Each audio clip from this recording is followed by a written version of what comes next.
प्रधानमंत्री मोदी जी के नेतृत्व में बिहार में ऐतिहासिक विजय, प्रचंड विजय हुई है।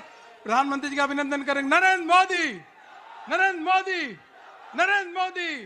सभी कार्यकर्ता अभिनंदन कर रहे हैं। अब मैं माननीय प्रधानमंत्री जी से निवेदन करूंगा कि कार्यकर्ताओं को संबोधित करें।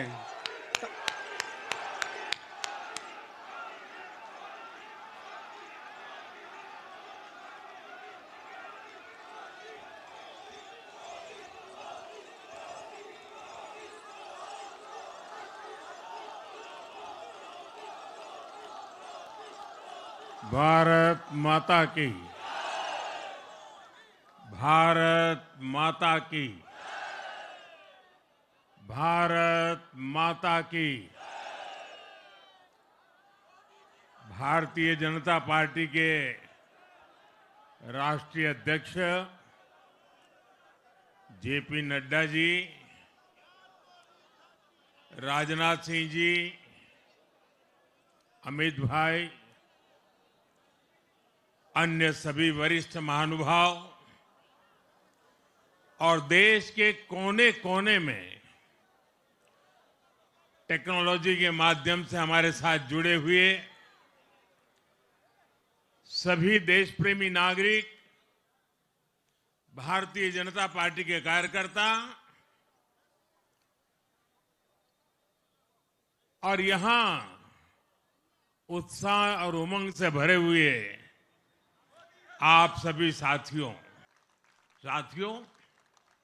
नई सरकार के साथ एनडीए अब बिहार में 25 वर्षों की स्वर्णिम यात्रा की तरफ आगे बढ़ रहा है।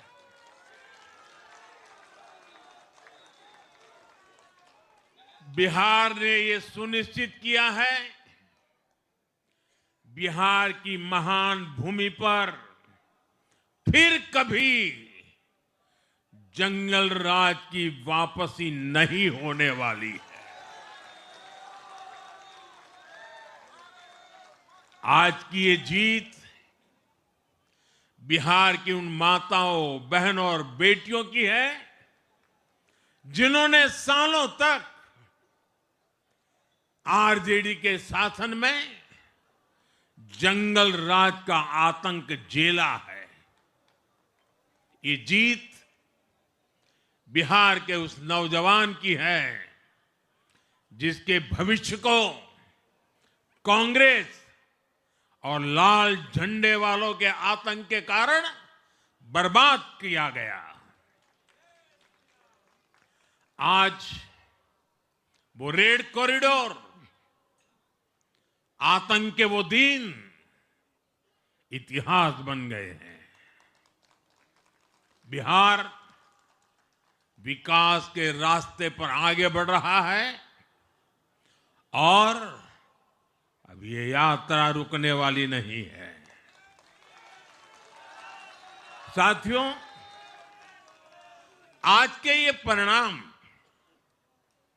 उन विकास विरोधियों को भी बिहार का जवाब है जो कहते थे और बेशर्मी से कहते थे कि बिहार को एक्सप्रेसवे और हाईवे नहीं चाहिए, जो कहते थे बिहार को इंडस्ट्री नहीं चाहिए, जो कहते थे कि बिहार में ट्रेन, एयरपोर्ट की क्या जरूरत है।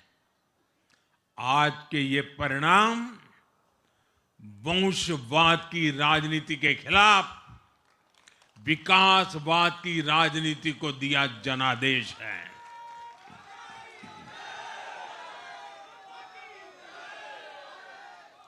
साथियों, भारत के विकास में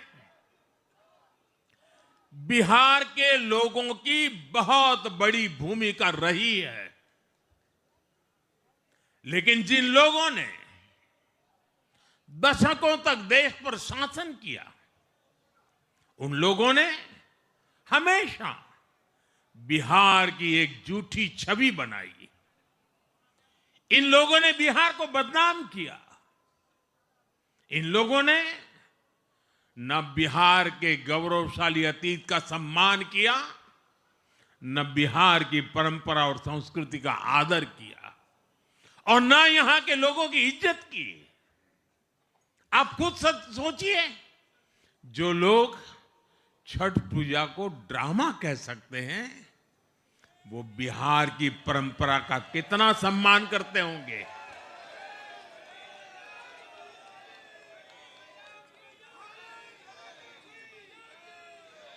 और इनकी हेकड़ी देखिए साथियों, छठी मैया से कांग्रेस आरजेडी ने आज तक माफी नहीं मांगी और बिहार के लोग ये कभी नहीं भूलेंगे। साथियों, बिहार की आन बान शान ये हमारी प्राथमिकता है।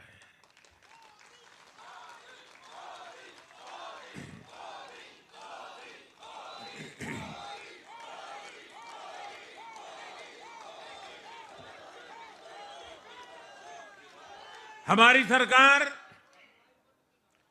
छठ को यूनेस्को की हेरिटेज लिस्ट में शामिल करने का प्रयास कर रही है। लक्ष्य ये है कि पूरा देश, पूरी दुनिया इसके महत्व से, इस संस्कृति से जुड़ सके।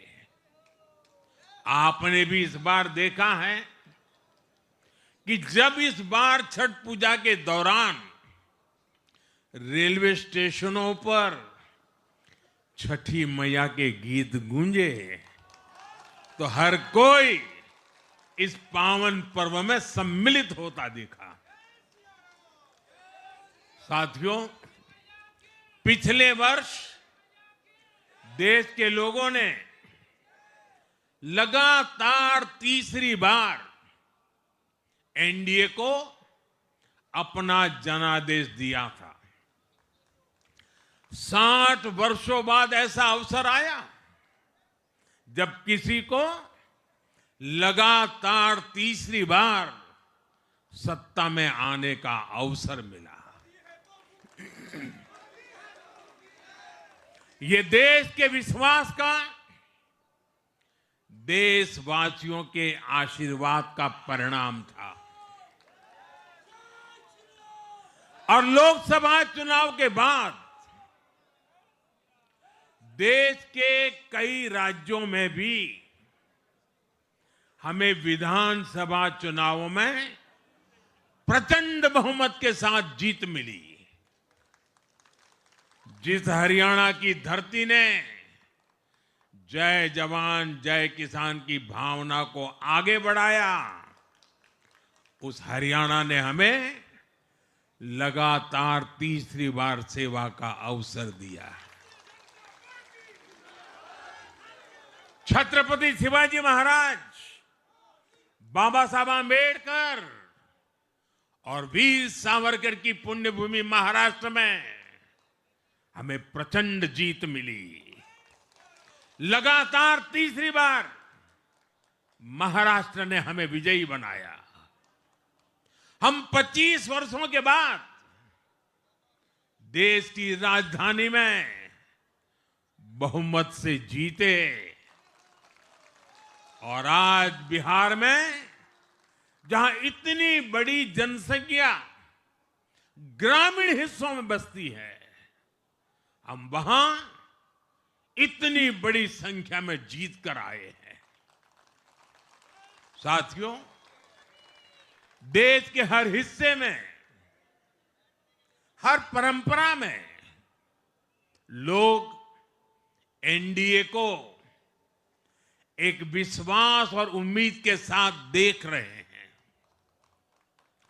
देश के महानगरों से देश के ग्रामीण इलाकों तक, देश के फाइनेंशियल सेंटर से टियर 2 और टियर 3 शहरों तक, देश की नारी शक्ति से देश के फर्स्ट टाइम वोटर्स तक, हर वर्ग, हर जाति, हर समुदाय, हर क्षेत्र ने एनडीए को अपना विश्वास अपना आशीर्वाद दिया है और लगातार अपना आशीर्वाद दे रहे हैं।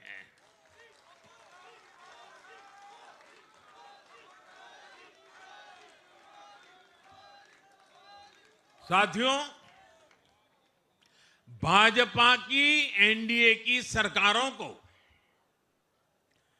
20-20 साल बाद भी अगर जनता फिर से चुन रही है तो ये देश में pro people, pro governance, pro development राजनीति की स्थापना है।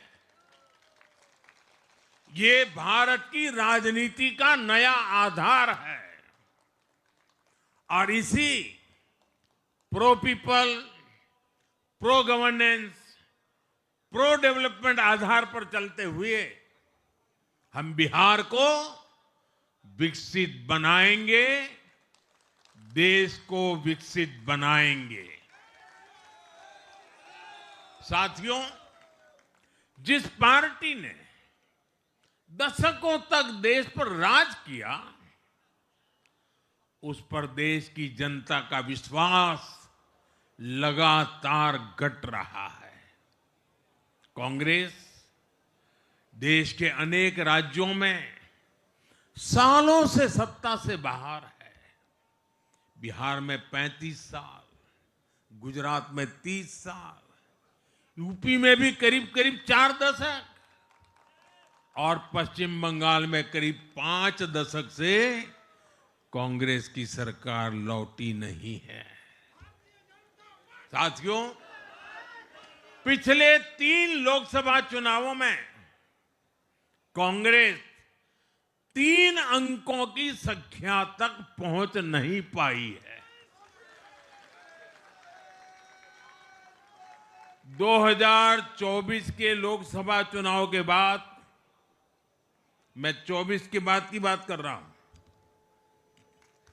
2024 के लोकसभा चुनाव के बाद देश के 6 राज्यों में विधानसभा चुनाव हुए और इनमें भी कांग्रेस 100 सीटों का आंकड़ा पार नहीं कर पाई है। 6 की, मैं 6 विधानसभा की बात कर रहा हूं। और आज ही के दिन सिर्फ एक चुनाव में हमारे जितने विधायक चुने गए हैं, कांग्रेस पिछले 6 चुनावों में 6 चुनाव में उतने विधायक जीत नहीं पाई।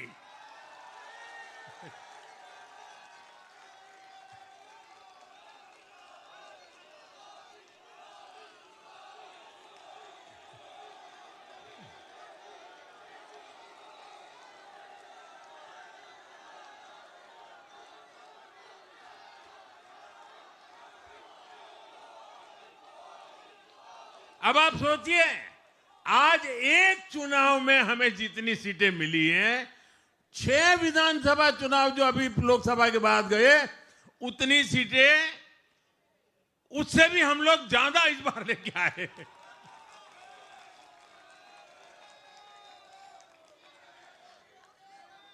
साथियों, कांग्रेस की राजनीति का आधार अब सिर्फ और सिर्फ नेगेटिव पॉलिटिक्स हो गया है।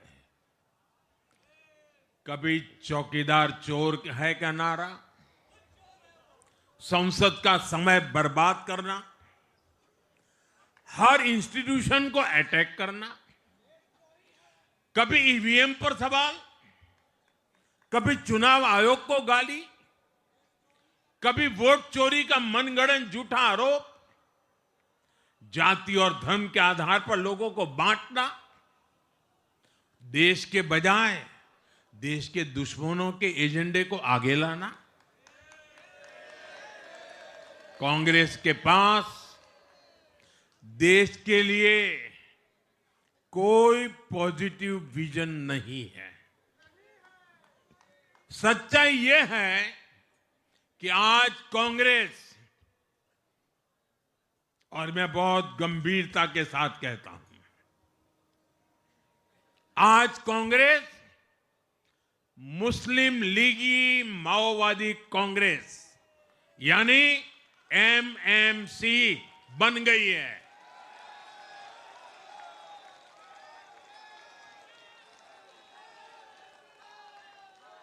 ये कांग्रेस मुस्लिम लीगी माओवादी कांग्रेस है, ये एमएमसी है।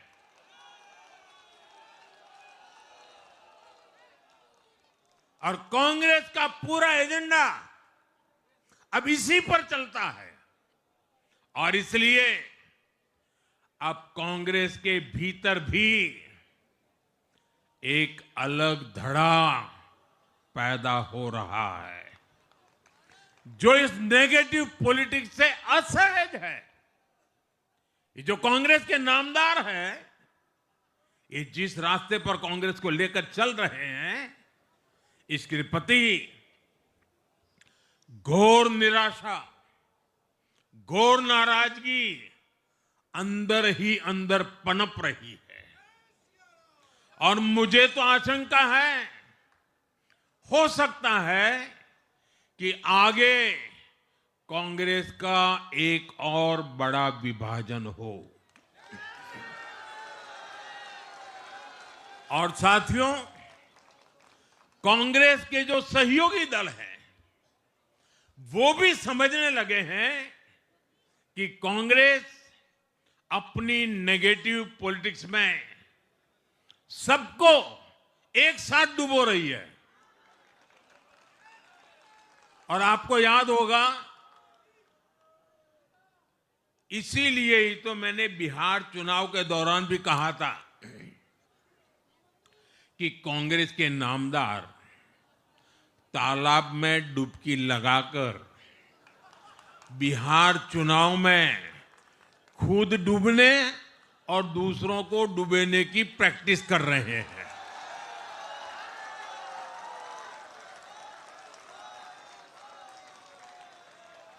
साथियों, मैंने पहले भी इसी मंच से कांग्रेस के सहयोगियों को चेताया था।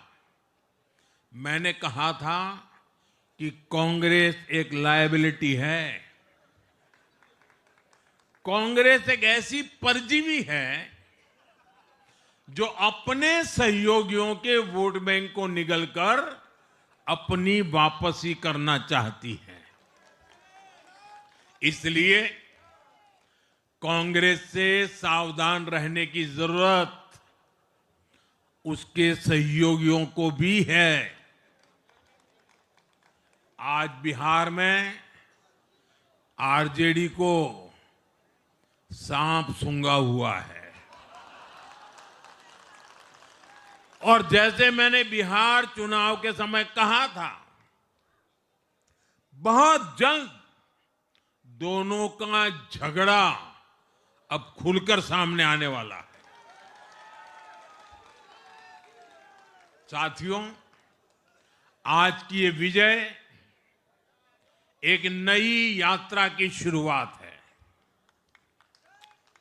बिहार ने जो भरोसा हम पर जताया है, उसने हमारे कंधों पर जिम्मेदारी और बढ़ा दी है। मैं आपको विश्वास दिलाता हूं, आने वाले 5 साल बिहार और तेज गति से आगे बढ़ेगा। बिहार में नए उद्योग लगेंगे, बिहार के नौजवानों को बिहार में ही रोजगार मिले, इसके लिए लगातार काम किया जाएगा। बिहार में निवेश आएगा, ये निवेश और ज्यादा नौकरियां लाएगा। बिहार में पर्यटन का विस्तार होगा, दुनिया को बिहार का नया सामर्थ्य दिखेगा। बिहार में हमारे तीर्थों का, आस्था के स्थानों का, हमारी ऐतिहासिक धरोहरों का कायाकल्प होगा।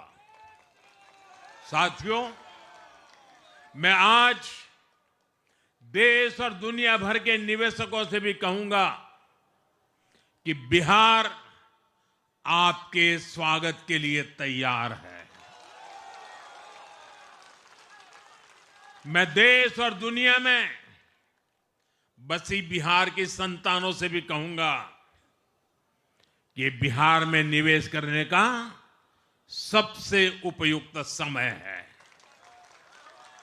साथियों, आज मैं बिहार की एक एक मां, एक एक युवा, एक एक किसान, एक एक गरीब परिवार को कहना चाहता हूं, आपका भरोसा ये मेरा प्रण है।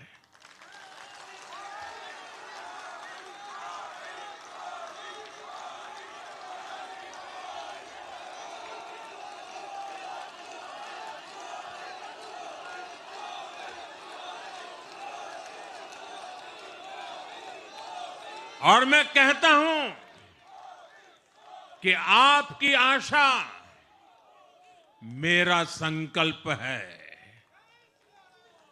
और मेरे नौजवान साथियों, आपकी आकांक्षा ये मेरी प्रेरणा है।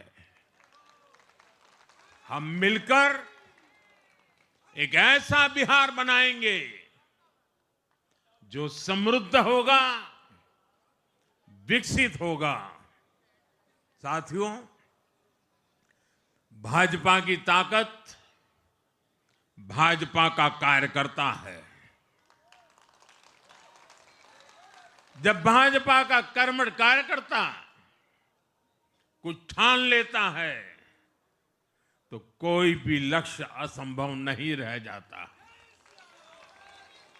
आज भाजपा की हर सफलता का आधार उसका कार्यकर्ता ही है। और अब आज की इस विजय ने भाजपा कार्यकर्ताओं को केरला, तमिलनाडु, पुडुचेरी, असम और पश्चिम बंगाल में भी नई ऊर्जा से भर दिया है।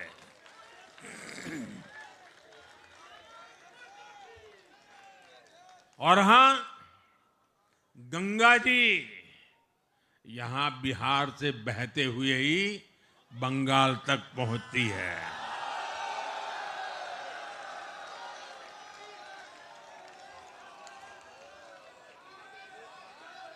बिहार ने बंगाल में भाजपा की विजय का रास्ता भी बना दिया है।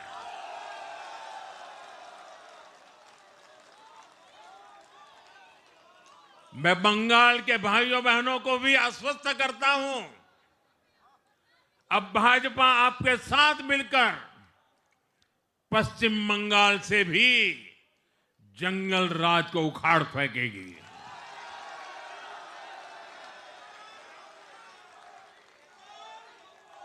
साथियों,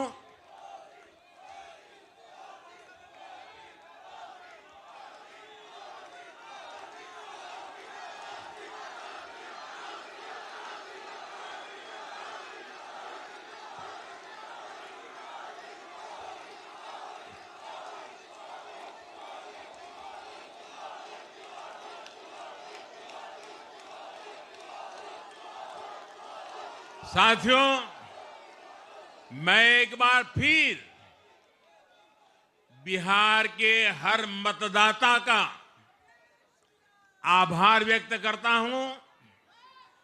आप सबका भी बहुत बहुत धन्यवाद। भारत माता की ये वर्ष वंदे मातरम के 150 का महत्वपूर्ण वर्ष है। मेरे साथ बोले वंदे वंदे वंदे वंदे वंदे वंदे वंदे वंदे वंदे वंदे वंदे वंदे।